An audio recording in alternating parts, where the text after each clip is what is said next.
কেন্দ্রীয় তথ্য ও সম্প্রচার মন্ত্রকের অধীন কেন্দ্রীয় সঞ্চার ব্যুরো সিবিসির কলকাতা দপ্তর এবং চুঁচুড়া বিভাগের উদ্যোগে ২৫তম কার্গিল বিজয় দিবস উদযাপন করা হয়। ব্যারাকপুর আর্মি পাবলিক স্কুলে আয়োজিত এই অনুষ্ঠানে চিত্র প্রদর্শনীর মাধ্যমে কার্গিল যুদ্ধের নানা মুহূর্তকে তুলে ধরা হয়।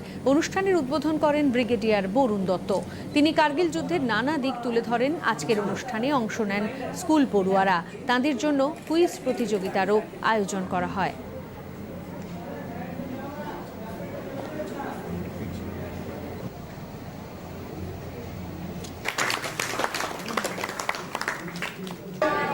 No one gets the correct answer.